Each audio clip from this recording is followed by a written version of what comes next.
아침을 여는 묵상의 자리에 올라오신 모든 교우 여러분을 주님 이름으로 축복합니다. 여러분, 드디어 3월 20일 토요일, 바로 내일이죠.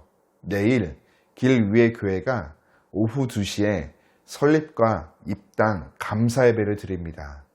우리 교우들 뿐만 아니라 이 영상을 보는 모든 분들 함께 올라오셔서 이 하나님 나라의 잔치자리 가운데 함께 기뻐하며 또 즐거움을 나누는 복된 시간 되시기를 간절히 축복합니다.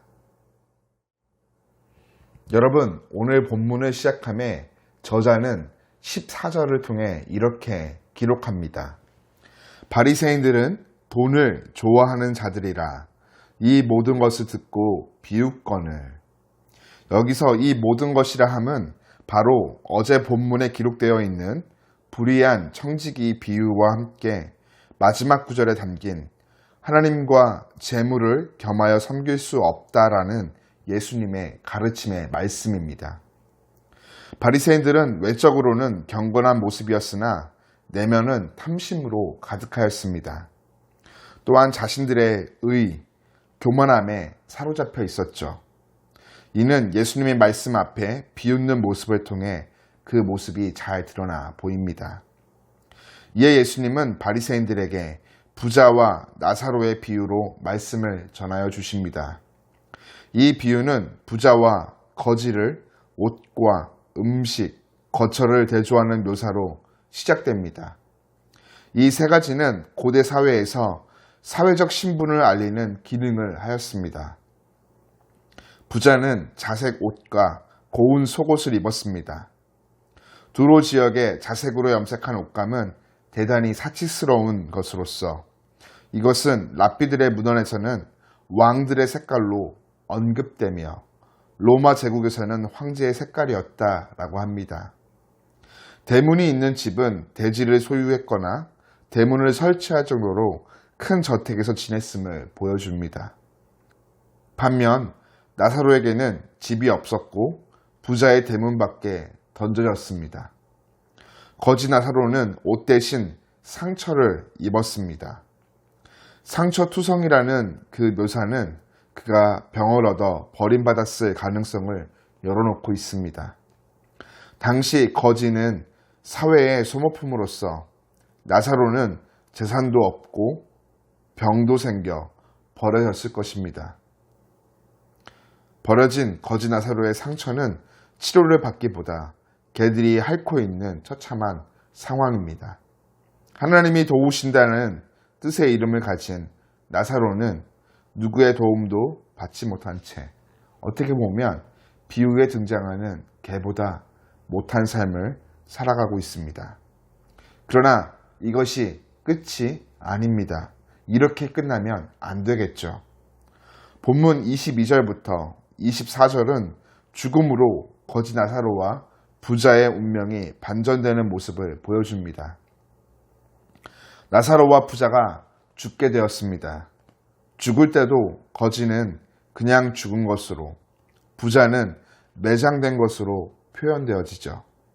그러나 죽은 후 거지는 천사들에게 받들려 아브라함의 품에 안기지만 부자는 음부에서 고통을 당합니다.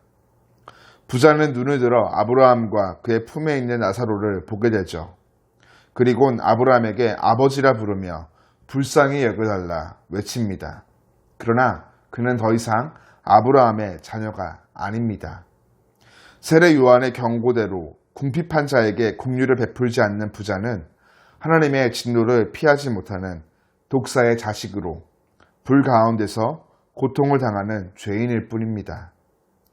오늘 이 비유를 통해 우리는 몇 가지를 깨닫게 됩니다.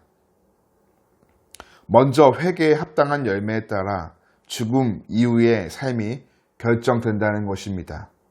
엄청난 부를 축적하고 누리는 만큼 더 많은 사람들은 궁핍과 어려움으로 사회 속에서 고통을 당하게 됩니다. 지상에서는 가난한 자들에 대한 부자의 무관심이 마치 부자의 권리와 같았을 것입니다. 그러나 자비와 긍휼을 등진 그러한 무관심은 내 이웃을 내 몸과 같이 사랑하지 못하는 자신의 배만을 불리우는 심각한 죄입니다. 이런 점에서 부자는 어제 불의한 청지기와 같이 미래를 영민하게 준비하지 못했다라고 말할 수 있겠습니다. 더불어 국률은 모세와 선지자들, 즉 구약의 가르침입니다. 죽은 부자는 아브라함을 세 차례에 걸쳐 아버지라 부르지만 그는 결코 아브라함의 자녀가 될 수 없습니다. 아브라함의 자녀로서 맺어야 할 회개의 열매인 긍휼과 자비, 환대가 그에게는 없었기 때문입니다. 여러분, 오늘 이런 점에서 부의 위험성을 경고하시는 예수님을 비웃는 바리새인들은 긍휼에서 멀고 부자의 운명에 가깝습니다. 이 비유는 예수님의 제자들에게는 가까이 있는 궁핍한 자들을 향한 긍휼을 요청하는 것이고, 바리새인들에게는 돌이켜 회개함으로 회개에 합당한 열매를 촉구하시는 비유입니다. 사랑하는 교회 여러분, 예수님의 제자된 저와 여러분은 아브라함의 자녀로 긍휼과 자비를 베푸는 삶을 살아가야 합니다. 이것을 통해 우리의 신분이 입증되어지죠. 하나님의 자녀로 예수님이 가신 길을 따른다 고백하지만 내 주변의 이웃들의 고통과 아픔을 외면하고 뒤돌아선다면 그것은 부자와 같은, 그리고 부자가 대변하는 바리새인과 같은 삶을 살아가는 것이 됩니다. 예수님의 십자가 사랑을 깊이 묵상하는 사순절을 보내고 있습니다. 말씀 묵상과 기도, 금식과 구제를 통해서 우리에게 주어진 놀라운 사랑과 은혜를 더 깊이 알아가며 시선을 우리 이웃들에게 돌려 그들에게 예수님의 말씀과 같이 긍휼과 자비를 흘려보내므로 하나님의 자녀의 신분을 드러내는 뜻깊은 사순절의 시간이 되시기를 간절히 소망합니다.